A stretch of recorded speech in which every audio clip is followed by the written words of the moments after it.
Hey threadheads, Darren here. Welcome back to another fly tying tutorial. Today we're going to be tying a fly pattern by a friend of mine, Lance Taylor. This one's called the Cardiff Special.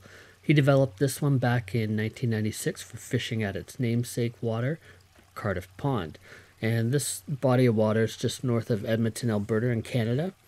And the pattern was only shared with a few close angling friends and a few members of the Northern Lights fly tyers and fishers. And it proved to be a really effective fly for fishing some of these small ponds. So he made a few adjustments to the pattern over the years and started passing it around, and it's become one of those go-to flies for Lance himself as well as many other people. Don't forget to leave a comment down below and I'll get your name entered into the next draw for some stickers and the flies that I tie on the channel here. Let's have a look at the material list and get started.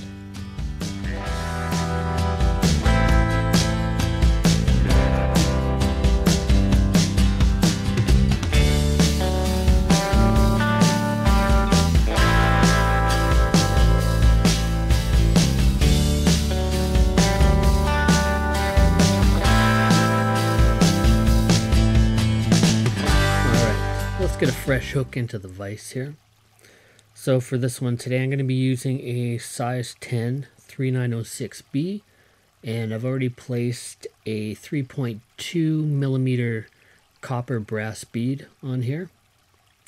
And Lance was tying these in basically size 10 down to 14, and I think I'd even go a little bit smaller on this one into a 16, even perhaps an 18 if you're wanting to fish this on some of the rivers.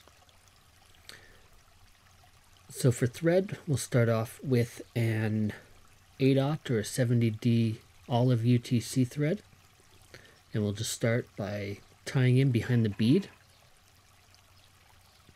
We'll just put down a base layer of thread. We'll take that right to the bend of the hook, and then we'll take the thread back up and set it behind the bead. Snip off the excess thread. So for the tail on this fly, we're going to be using some yellow mallard.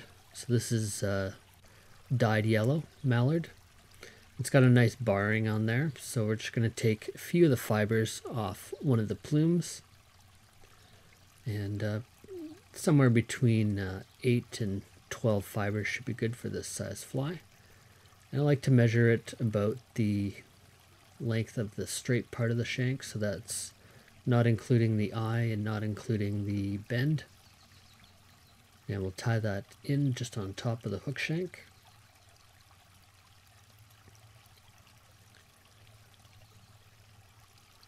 And then we'll trim off the butt ends if you've got any. So for ribbing on the fly, we're going to be using a single strand of pearl crystal flash. We'll just tie that in along the side of the hook shank. Now Lance had mentioned he also uses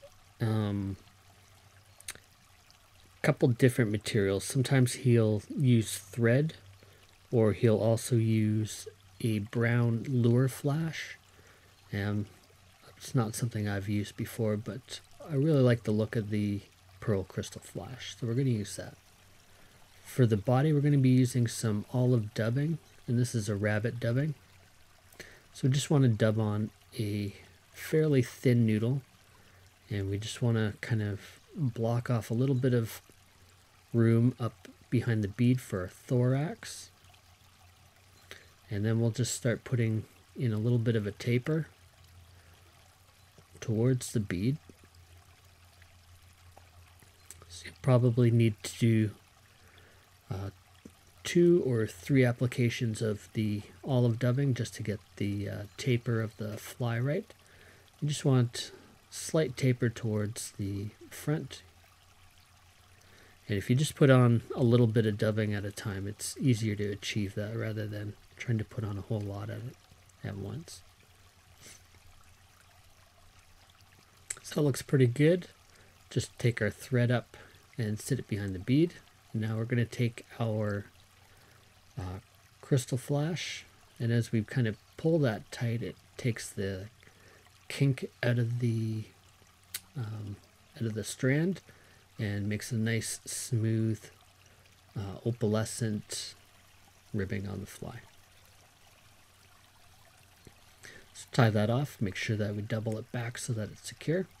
Next we're going to take another plume of mallard, and we're just going to preen back and strip off the fluff on the base. And then I like to pull the fibers back, and we're going to just snip off the tip of that fly, or that feather. And then we're left with kind of a V-shaped feather. And what we're going to do is we're going to lay the V's on either side of the bead. And those are going to form our legs. So we're going to tie them in a little bit forward. And then we're just going to split those legs on either side of the V of the bead. I'll show you a side view here in a second, just so it's a little bit easier to see. So we just cut out that center section, and just then you got two nice sets of legs, and then leave the back on there because we're going to use that to fold over to form our wing case afterwards. So let's take some darker olive seal dubbing. If you don't have seal, you can use something like an Antron or a semi-seal, works pretty well. And we'll dub this on a little bit thicker, and we're going to make a bushy thorax here at the front section of the fly. And you want the thorax to be a little bit thicker than what you had for the main body. And we're going to pull that part that we left at the back. I'm going to pull that to form our thorax, or our wing case. And when we do that, we're just going to split those two sets of legs that we have in the front. And then we'll fold back the legs. So you give the thorax a loose wrap of thread, and then you'll pull it forward just to tighten that up a little bit. And those legs are a little bit higher than I'd like, so you can kind of adjust them a little bit before you commit to it. And then we'll bind that down with a couple more forceful thread wraps. We'll fold the wing case back, and then we'll trim it after a couple more wraps. So one last thing we're going to do on this is just add a small collar of dubbing. So you just want enough to kind of cover up that trimmed area of your wing case. Kind of smooth that out a little bit. And this will also hide your final thread wraps. So we'll just take a second, we'll just adjust those legs to where we want them. And you can kind of give those a bit of a pull. Just give them a little bit of a twist. And they should sit fairly flat and a little up. And then we'll go ahead and we'll add a whip finish to the fly. And then you're good to go.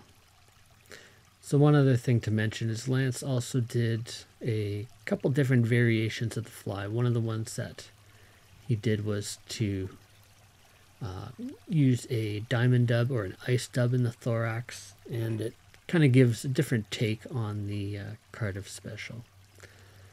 But there you go, there's the fly. Hope you get a chance to try this one out and fish it. If you do, let me know in the comments below. Love to hear about your experiences with the fly, and any of the flies that we tie on the channel for that matter. I'd like to thank everybody for watching. Really appreciate it.